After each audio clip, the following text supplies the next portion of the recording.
가운데 역사하시는 성령의 능력을 힘입어 기도로 시작합니다. 다니엘 3장 1절에서 30절까지 개요를 봅니다. 1절 금신상 세우고 관리 소집 명령이 내려지고 절대 복종 명령이 또한 내려집니다. 유다 사람들의 참소가 있으며 갈대아 사람들이 유다인을 고발하고 느부갓네살 왕의 분노와 회유를 보며 풀무불 속 세 친구는 사드락 메삭 아벤노고는 거부하게 되죠. 느부갓네살 왕의 진노, 왕의 소환, 신앙의 승리 26절로 27절, 왕의 의구심 27절로 30절, 느부갓네살에 찬송하게 되는 것을 봅니다. 3장 1절 느부갓네살 왕이 금으로 신상을 만들었으니 고는 60규빗이요 강은 6규빗이라 그것을 바벨론 도의 두라 평지에 세웠더라. 규빗의 환산 의미 팔꿈치에서 중지 끝까지 길이 약 45cm며 높이 환산은 60규빗은 약 27m이며 현대 아파트 9층 높이가 되는 것이죠. 너비 환산은 6규빗은 약 2.7m인 것입니다. 느부갓네살 금신상은 성경에 나타난 우상숭배의 대표적 사례가 되는 것입니다. 바벨론 제국의 권력과 부를 과시한 사건으로 기록된 것입니다. 고는 60규빗이요 강은 6규빗이라 60규빗은 103휘트 현대 건물 9층 높이 6규빗은 약 10휘트 6규빗은 사람의 키보다 큰 크기로 금신상의 압도적인 존재감을 부각시키며 현대적 길이 약 10피트는 3.05m에 해당하죠. 6이라는 숫자는 인간의 불완전함을 상징하는 숫자가 되는 것입니다. 두라 평지의 지리적 위치를 봅니다. 바벨로니아 위치. 두라 평지는 고대 바벨로니아 제국의 중심부에 위치했죠. 수도 바벨론에서 남동쪽으로 약 20km 떨어진 지점이며 유브라테스와 관계는 강 근처에 위치해 교통과 통신이 편리한 곳이며 이 강은 바벨로니아 생명선 역할을 했다고 합니다. 현재적 위치로는 이라크 바그다드 남부 지역에 해당하고 고고학자들이 이 지역을 지속적으로 연구하고 있습니다. 현대 고고학자들은 두라 평지에서 여러 유물을 발견합니다. 첨토판, 건축 구조물, 의식용, 도구 등이 발견되었죠. 이는 성경 기록의 역사적 신뢰성을 뒷받침하게 되는 것입니다. 느부갓네살 왕의 금신상 현재 금 가치를 봅니다. 금 1kg 6천만 원, 60조 원, 약 1000톤 기준 추정 가치입니다. 최대 가치 228조 원, 3799톤 기준 추정 가치가 되는 것이죠. 이는 현대 중소국가의 연간 GDP에 맞먹는 어마어마한 규모가 들어간 것입니다. 성경 속의 규빗 사용의 예를 봅니다. 노아 방주를 만들 때 길이 300규빗 약 137m, 너비는 50m 약 23m, 높이는 30규빗 약 14m의 거대한 배였죠. 솔로몬 성전도 길이가 60규빗, 너비 20규빗, 높이 30규빗으로 건축된 웅장한 건물이었죠. 골리앗의 키도 6규빗하고도 한 뼘으로 더 크다고 합니다. 현재 기준으로 3m 정도였다고 기록된 것이죠. 3장 2절 느부갓네살 왕이 보내어 방백과 수령과 도백과 재판관과 채무관과 모사와 법률사와 각도 모든 관원을 차기 느부갓네살 왕이 세운 신상의 낙성 예식에 참집하게 하며 다니엘 3장 2절 일곱관리 역사적 배경 봅니다. 일곱관리 제도는 느부갓네살 왕의 권력을 분산시키면서 중앙 통제를 유지하는 묘한 균형을 이루었다고 합니다. 수메르 문명 초기 메소포타미아 문명에서 이미 유사한 행정체계가 발견되었다고 하죠. 아시리아 제국의 행정 구조가 바벨론 제도에 상당한 영향을 주었고 페르시아까지 연결되었다고 합니다. 일곱 갈리 제도의 발전은 느부갓네살 시대로부터 그 아들 에월메로닥 시대에 유지하다가 바벨론 마지막 왕 때까지 이 행정체계가 지속되었다고 합니다. 페르시아 시대 고레스 왕이 바벨론을 정복한 후에도 유사한 체계가 채택되었고 기록되어 있다 합니다. 먼저 방백 지방통치의 최고 책임자로서 지방통치와 세금 징수, 왕의 보고 등을 알리는 제도입니다. 두 번째, 도백, 도시와 지역의 핵심 관리, 정책, 집행, 민원 처리, 소통 담당. 세 번째, 수령, 지역 행정의 실무 책임, 행정총괄, 치안유지, 상부 보고를 하며 재판관, 정의와 법률의 수호, 사건 심리, 법질서 유지, 판결의 선고와 또한 재무관과 제국의 경제관리, 재정관리하며 세금감독, 경제자문을 하게 되는 기관이죠. 모사, 왕의 지혜로운 조언자로서 왕의 측근으로 정책 자문을 하며 전략 수립을 하는 기관이죠. 법률사, 법률 제정과 집행의 전문가입니다. 법령 작성과 법률 자문을 하며 법원 감독을 하게 되는 기관이죠. 느부갓네살이 세운 우상에게 경배하는 것은 앞으로 짐승표의 예표가 되는 것입니다. 다니엘 3장 7절, 모든 백성과 나라들과 각 방언하는 자들이 나팔과 피리와 수금과 사면금과 양금과 및 모든 악기 소리를 듣자 곧 느부갓네살 왕이 세운 금신상에게 엎드려 절하니라. 12절, 이제 몇 유다 사람 사드락 메삭 아벳노고는 왕이 세워 바벨론 도를 다스리게 하신 자연을 왕이여 이 사람들이 왕을 높이지 아니하며 왕의 신들을 섬기지 아니하며 왕이 세우신 금신상에게 절하지 아니하니이다. 이렇게 바벨론 사람들이 왕에게 참소하는 말인 것입니다. 요한계시록에서도 우상 앞에 절하는 자는 다 죽임을 당하게 되는 것입니다. 13장 14절, 살아난 짐승을 위하여 우상을 만들라 하더라. 15절, 저가 권세를 받아 그 짐승의 우상에게 생기를 주어 그 짐승의 우상으로 말하게 하고 또 짐승의 우상에게 경배하지 아니하는 자는 몇이든지 다 죽이게 하더라. 다니엘서에 기록된 것은 과거에 지나간 예표이고 앞으로 다가올 후 3년 반에 일어날 일은 지금 이 말씀과 연동되어지는 것입니다. 느부갓네살의 분노와 회유를 봅니다. 13절, 느부갓네살 왕이 노하고 분하여 사드락 메삭 아벳노고를 끌어오라 명함에 드디어 그 사람들을 왕의 앞으로 끌어온지라. 14절, 격렬한 감정이 앞서게 되는 것이죠. 느부갓네살이 그들에게 물어가로되 사드락 메삭 아벳노고야 너희가 내 신을 섬기지 아니하면 내가 세운 그 신상에게 절하지 아니하니 짐짓거리 하였느냐? 왕의 회유를 봅니다. 15절, 이제라도 너희가 예배하였다가 언제든지 나팔과 피리와 수금과 사면금과 양금과 생암과 및 모든 악기 소리를 듣거든 내가 만든 신상 앞에 엎드려 절하면 좋거니와. 직접적인 신문인 것이죠.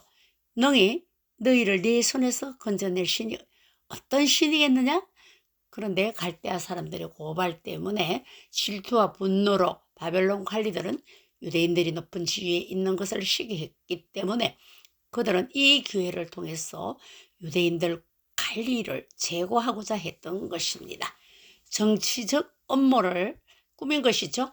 갈대아인들은 사드락 메삭 아벳노고가 왕의 신들을 섬기지 않고 그 신상에게 절하지 않는다고 고발했죠. 이는 왕의 권위에 대한 도전으로 해석이 되는 것입니다. 16절, 사드락 메삭 아벳노고가 왕에게 대답하여 가로되 느부갓네살이여 우리가 이 일에 대하여 왕에게 대답할 필요가 없나이다. 단호한 대답이죠. 우리가 이 일에 대하여 왕에게 대답할 필요가 없나이다. 불필요한 변명이나 협상을 거부했으며 결과에 상관없이 신앙을 지키려는 결심이었습니다. 하나님이 모든 상황을 다루신다는 믿음이 있었죠. 미래가 불확실해도 하나님만을 신뢰해 쓴 것입니다. 예를 한번 들어보겠습니다. 아브라함은 100세에 아들을 주었습니다. 100세에 준 아들을 하나님 앞에 잡아 바치라고 합니다. 창세기 22장 8절 아브라함이 가로되 아들아 번제할 어린 양은 하나님이 자기를 위하여 친히 준비하시라 하고 두 사람이 함께 나아가서 어린 아들이 뒤에 나무침을 쥐고 가는데 아들이 하는 말이 아버지 번제할 어린 양은 어디에 있습니까? 했을 때 자기를 위하여 준비했다고 하는 말씀은 백사가 돼서 낳을 수 없는 아들을 주셨기 때문에 이 아들을 바치면 하나님이 또 준비해 주실 것을 믿는 믿음인 것입니다. 이것이 아브라함에게 시험입니다.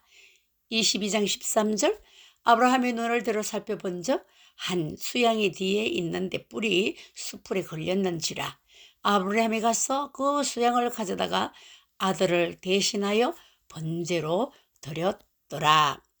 이 믿음이나 이 사드락 메삭 아벳노고 세 사람들의 믿음을 같은 맥락에서 볼 때 대단한 믿음들이지요. 두 번째 기회를 줍니다. 17절 만일 그럴 것이면 왕이 우리가 섬기는 우리 하나님은 우리를 극렬히 타는 풀목 가운데서 능히 건져내시겠고 왕의 손에서도 건져내시리이다. 질문 그리하지 아니할지라도 왕이여 우리가 왕의 신들을 섬기지 아니하고 왕의 세우신 금신상에게 절하지 아니할 줄을 아옵소서. 또 한 번 해요합니다. 왕은 그들에게 불순종인지 사실인지 물었습니다. 다시 한번 절할 기회를 주며 그 결과를 경고했던 것이죠. 선택은 이들이 해야 되는 것인데 느부갓네살은 새 친구의 마지막 기회를 제공합니다. 그는 음악이 다시 울리면 금신상에 절하라고 명령하죠. 불순종하면 즉시 불무불에 던지질 것이라고 위협한 것입니다. 3장 12절 이제면 유다 사람 사드락과 메삭과 아벳노고는 왕이 세워 바벨론 지방을 다스리게 하신 자연을 왕이여 이 사람들이 왕을 높이지 아니하며 왕의 신들을 섬기지 아니하며 왕이 세우신 금신상에게 절하지 아니하나이다. 사드락 메삭 아벳노고는 십계명을 범하지 아니하였습니다. 십계명에 출애굽기 23장 3절 너는 나 외에 다른 신들을 네게 두지 말라. 4절 너를 위하여 새긴 우상을 만들지 말고 또 위로 하늘에 있는 것이나 아래로 땅에 있는 것이나 땅 아래 물속에 있는 것에 어떤 형상도 만들지 말라. 20장 5절 그것들에게 절하지 말며 그것들을 섬기지 말라. 나 내 하나님 여호와는 질투하는 하나님인소 나를 미워하는 자의 죄를 갚되 아버지로부터 아들에게까지 3, 4대까지 이르게 하거니와 6절 나를 사랑하고 내 계명을 지키는 자에게는 1000대까지 은혜를 베푸느니라. 사드락 메삭 아벳노고는 십계명을 지키려고 결단코 절하지 않은 것입니다. 7배나 더 뜨거운 불못불 19절 느부갓네살이 불이 가득하여 사드락과 메삭과 아벳노고를 향하여 얼굴빛을 바꾸고 명령하여 이르되 그 불못불을 뜨겁게 하기를 평소보다 7배나 뜨겁게 하라 하고 위협합니다. 과연 절할 것인가 불탈 것인가의 갈림길에서 세 사람이 내린 결정은 하나님과 신앙의 순종이 자신의 생명과 안전보다 우선임을 행동으로 증명한 것입니다. 새 친구는 오직 하나님만 섬기는 신앙의 원칙을 지키는 사람들이었죠. 이들은 목숨의 위협 앞에서도 굽히지 않고 용기 있는 결단을 보여주죠. 불 속에서 함께 하셨던 하나님, 이는 누르를 말하는데 이 불은 아람어로 남성 명사입니다. 다니엘서에서 14회가 나옵니다. 출애굽기 3장 2절을 뜰기나무 불꽃이라고 하죠. 또한 13장 21절에도 낮에는 구름기둥 밤에는 불기둥으로 하나님이 역사하셨습니다. 출애굽기 19장 18절에도 불 가운데 하나님께서 강림하셔서 역사하셨던 것이죠. 레위기 10장 2절에도 아론의 자손들이 다른 불을 들이다가 죽었죠. 왕상 18장 24절에 엘리야가 불로서 능력을 나타냈던 것입니다. 다니엘서 5장 25절도 불 가운데 역사하셨던 이 세 사람, 살루 2장 7절에 불꽃 중에서 앞으로 이루어질 예언에 대해서 불로 역사하신다는 것이죠. 다니엘이 우상 거부를 하고 다니엘이 죽으면 죽으리라고 불 속에 들어가서 하나님의 도움을 받았기 때문에 지나간 과거 일제강점기 신사참배 강요의 역사를 잠시 짚어봅니다.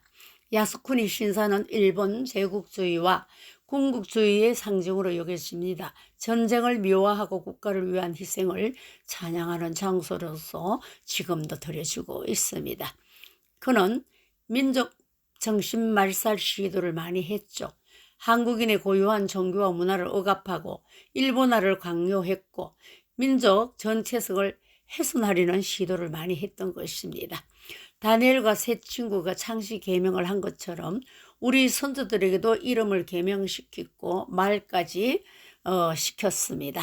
특히 기독교인들에게 심각한 종교적 탄압이 되었고 많은 목사와 신자들이 신사참배 거부로 순교를 했죠.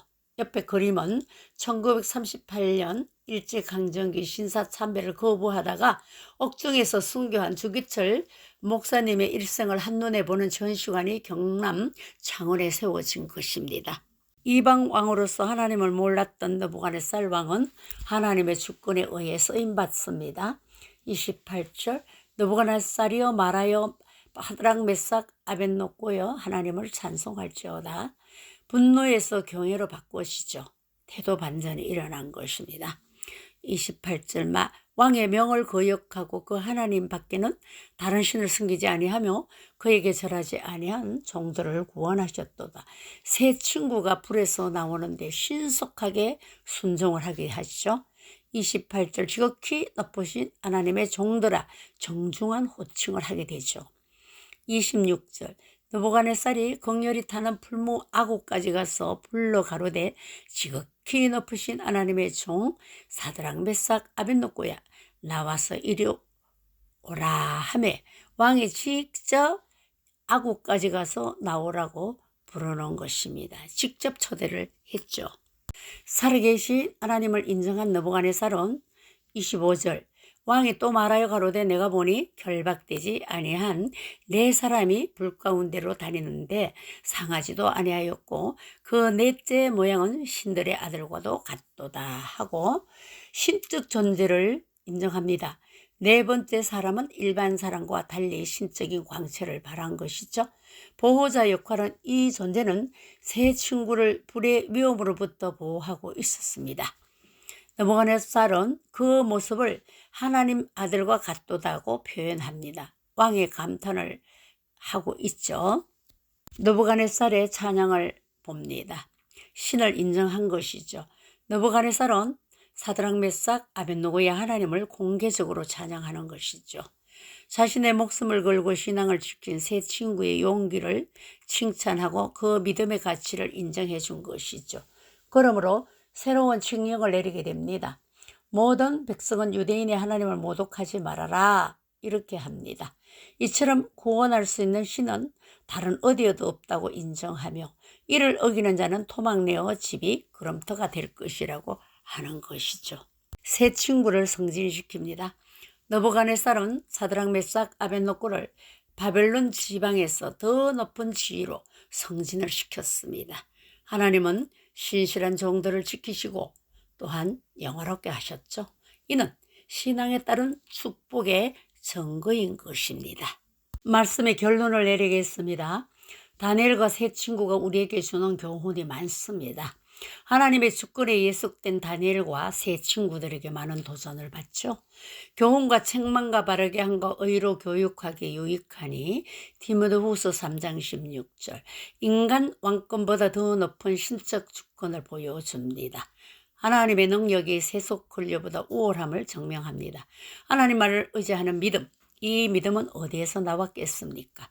하루 3번씩 기도했기 때문에 보다 더 중요한 것은 이들의 신앙 곧 복음의 정체성입니다. 이 신앙은 우리가 살아갈 길의 큰 유산입니다. 이 신앙을 갖고 있으면 어떤 곳에서도 하나님이 함께 하십니다. 혼합되지 않는 신앙, 타협하지 않는 신앙, 적당하게 안주하지 않는 신앙, 다니엘과 세 친구들처럼 하나님의 보호를 받아 하나님께 크게 영광을 돌리게 될 것입니다. 감사합니다. 다음에는 다니엘서 4장을 말씀드리겠습니다.